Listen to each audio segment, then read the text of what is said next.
Hi guys, I just wanted to make a quick video to explain why this page is so important to me and why I'm doing this video, because on the lives I feel like I'm kind of not telling the whole story and why this has happened to my mother. Y'all are just getting bits and pieces, and why this is so important that we get change, and why I made this page to get go. I hope telling my mother's story, my stepmother's story, and the other families that have come to me story, um, on our page will help others, and we can, get changes due to this. This is what we really need, is changes. So I'm just gonna get right into her story. If I cry or anything like that, please forgive me. It's hard to um, tell her story without crying.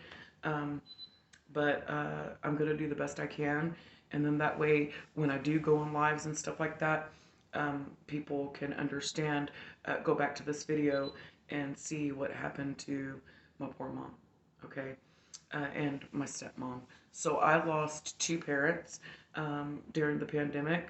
My mother, she passed away due to COVID procedures. My stepmother passed away from COVID itself. They passed away 9 months, um, 9 months and one day exactly apart. Um, my mother had a mind of a 5 year old. I took care of her since I was literally 18 years old. Um, my mom got sick when I was 10, and she kind of regressed back into a child, basically. Um, my mother was also on oxygen. Um, so I took care of my mother. I didn't want to put her in a nursing home. She was too young for that. Um, Again, she got sick when she was 28 years old. So, you know, I mean, um, and then when I got old enough, I took care of my mom. Um, well, legally, should I say. I got guardianship of my mother.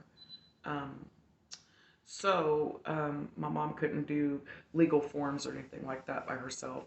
I had to do everything for my mom, including making, just like a child, um, you know, giving her baths, giving her medicine. She would, I couldn't leave no medicines open because, she wouldn't know what she was taking, stuff like that. Um, my mother was the sweetest, most gentle soul that you could have ever met. She was such a sweet, sweet person. My mother trusted people, but she was, again, like a little child, so she would be scared. So basically, she looked to me to protect her, um, and that's how she was. So I'm going to get to it. On May 11th was my little baby's birthday. He was just turning 5. He's 6 now. Um, and I didn't do anything because of the pandemic. I didn't want my mother or my little boy to catch COVID at this point. So we just did cake, and my mom started getting a headache. Well, 2 weeks before this, her BiPAP mask had broke. She was supposed to be on the BiPAP when she was sleeping, and when she would take naps and during the day, to kind of release the extra oxygen, basically the carbon dioxide that built up because she did have COPD and was on oxygen. For 2 weeks, the oxygen company gave me nothing but trouble, like with the oxygen or the BiPAP mask. That either it was out of stock or they couldn't come, they were backed up due to COVID, stuff like that. I did not want my mother to be in the hospital because of COVID. I didn't want her to catch it because if she did, she wouldn't have made it. It's just a fact, she wouldn't have made it anyway. But her headache, got worse, and unfortunately, she was very uncomfortable. She couldn't sleep, or none of that. She wasn't acting like herself. I called the EMTs. They came out. Her oxygen levels were okay. Her heart was okay. Um, they were like, well, yeah, we don't suggest you take her to the hospital due to the fact of COVID, we'll give her a breathing treatment here, while we're here. And if, she gets worse, then call us and we'll gladly take her. So that's what we did. The first EMTs were super sweet, came in. and helped her, you know. Um, a couple hours later, she still wasn't better. I did not want her to get hypoxic. I did not. Um, that is, really bad when they get hypoxic. When they get hypoxic, there's no oxygen going to the brain. Um, enough oxygen, should I say, going to the brain. It could kill you. Um, um, so she needed a BiPAP. That's what she needed. She needed the BiPAP. So I was scared, but I still did it. I called 911. I told them to come back out. Um, that she needed to go to the hospital to get on the BiPAP, at least at the hospital, for she wouldn't get hypoxic. Now, mind you, again, I took care of my mother. I'm 40. I'm 40 at this point, and so I had took care of my mother since I was 18. I knew exactly what my mother needed. I took care of her every day.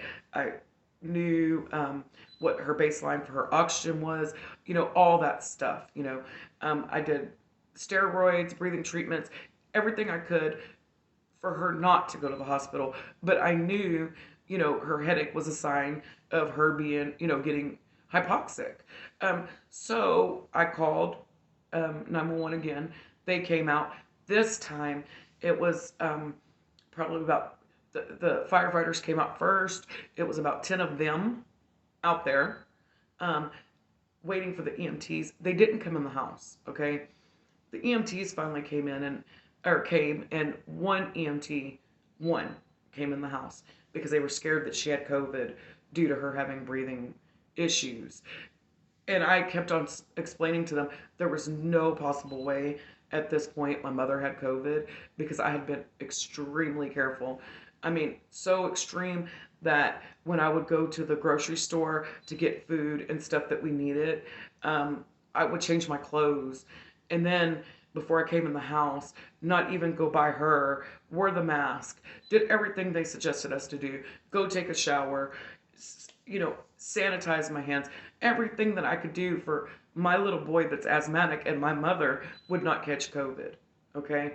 So, um, instead of them putting her on the stretcher, me and my brother had to put her on the stretcher for them. I promised my mom that I would be there at the hospital with her, that I would be right behind the EMTs. And she smiled at me and said, "Okay, baby." Little did I know that I was lying to my mother the last time I ever saw her. Um, her talking to me. That was the last time I heard her beautiful voice. That was the last time. My mother was gentle. She had the most beautiful voice, gentle voice. Nothing like mine.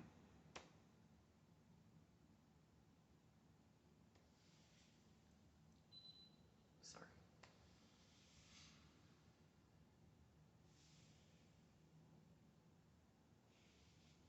So she gets to the hospital. Her oxygen. They put her on a BiPAP. They say they put her on the BiPAP. At this point, I followed behind them. They wouldn't let me in. They threatened me with calling the police if I tried to go in and get in anyway.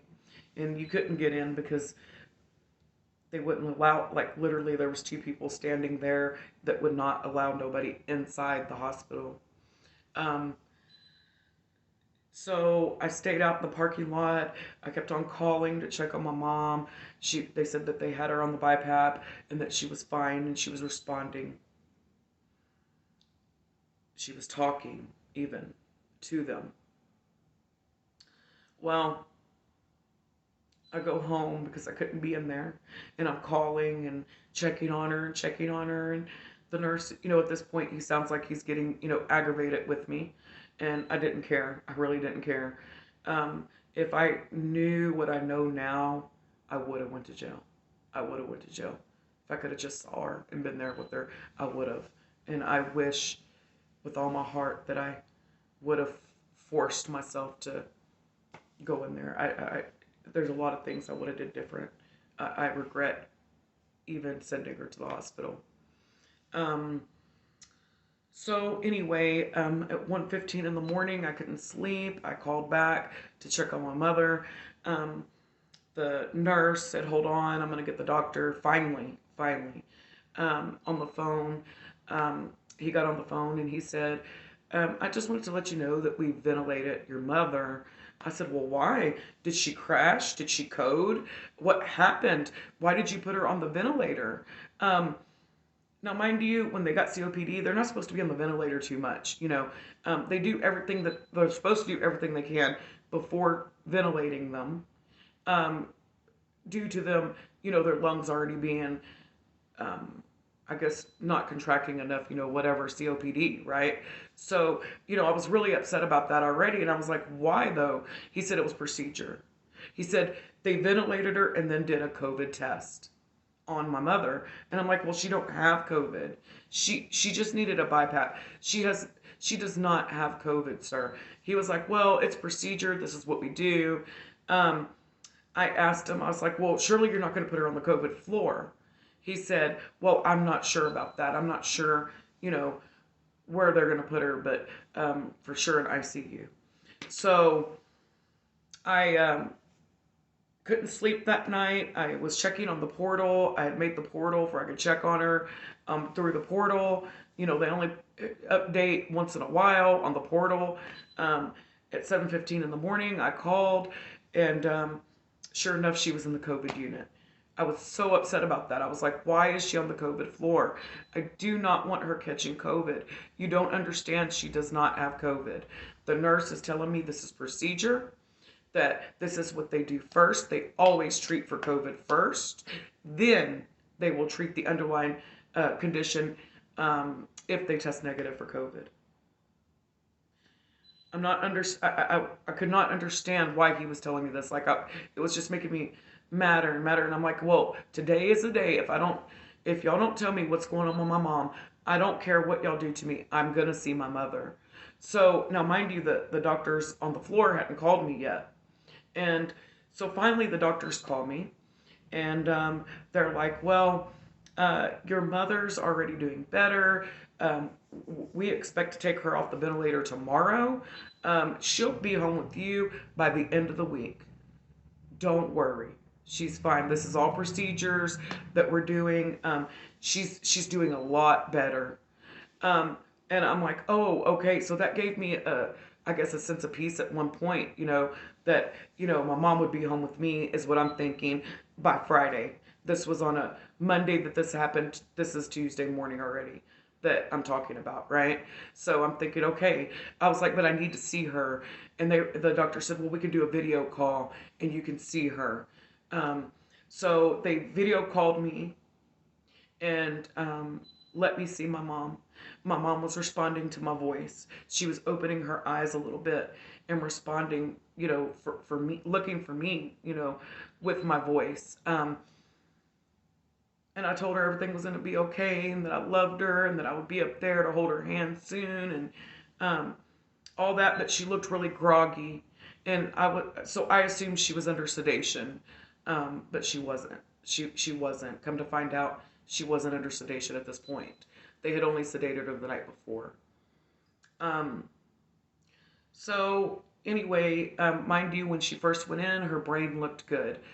They do that with people on oxygen to make sure that their brain is not having an episode from being hypoxic. My mother's brain looked fine. Um, and then all of a sudden everything went downhill. So on Wednesday, she was not responding no more.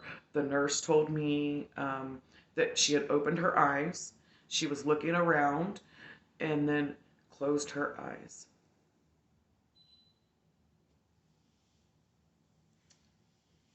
So,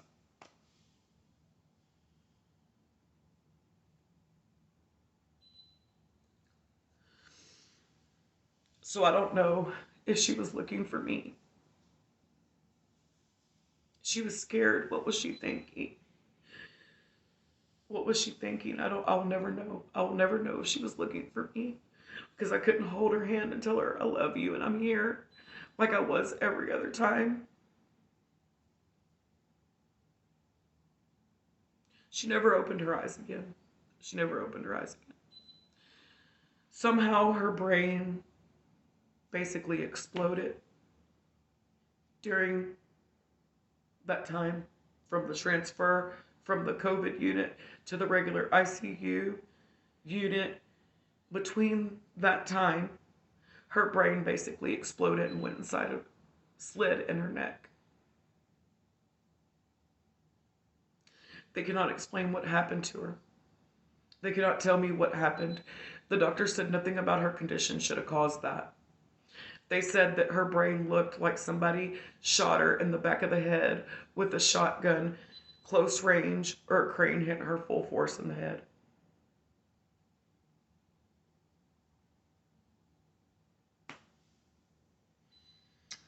I don't know how that happens, but I'm going to tell you that's what my page is about, and this is why I'm fighting so hard for the laws to be changed.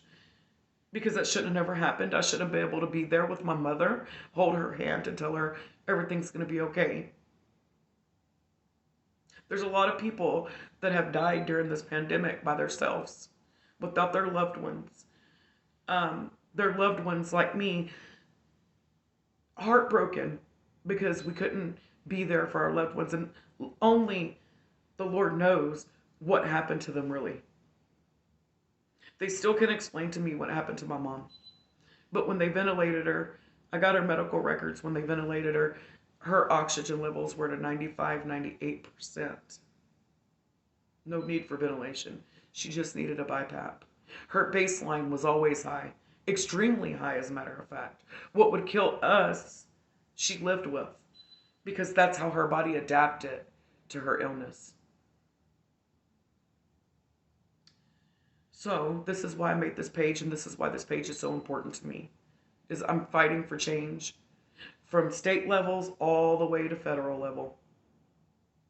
We should be able to be with our loved ones, no matter what's going on. Just like the news crews can go in there, suited up, we can do that too. Just like they were showing on camera on the news channels, CNN, they were in there in ICU taking footage of people on ventilators without their families there, but they could be there. Don't make no sense to me. And this is what I'm fighting for.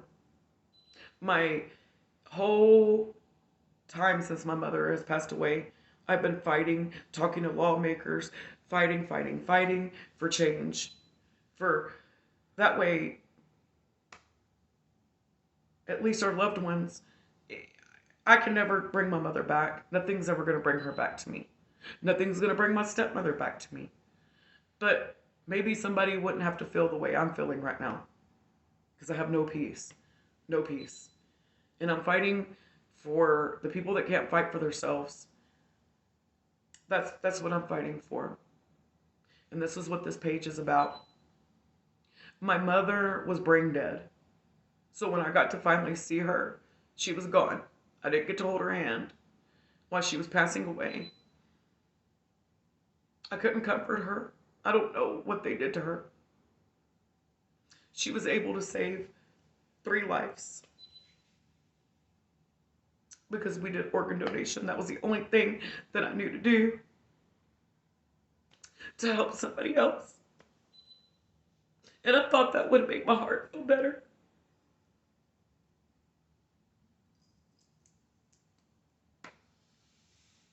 So this is what this page is about. So I will be going live, and I've got medical records, stuff that I'm looking at and stuff, and then I'll tell my stepmother's story, because that was another hard one. You wouldn't even believe what happened there. But this is what this page is about. So I just wanted to kind of, tell her story and what happened to her and why I'm fighting so hard and why this is so important to me. Because the only thing that I have of my mom now is her urn. So anyway, please follow the page if you know anybody that's been through this. And we will get change. We will get change. And I'll be going live in the next couple days. And I hope you'll have a good weekend. And hopefully, I can help some people, that feel like me. That's my goal. That's my goal. And I'm not going to stop fighting no matter what. No matter what. Everybody have a good night.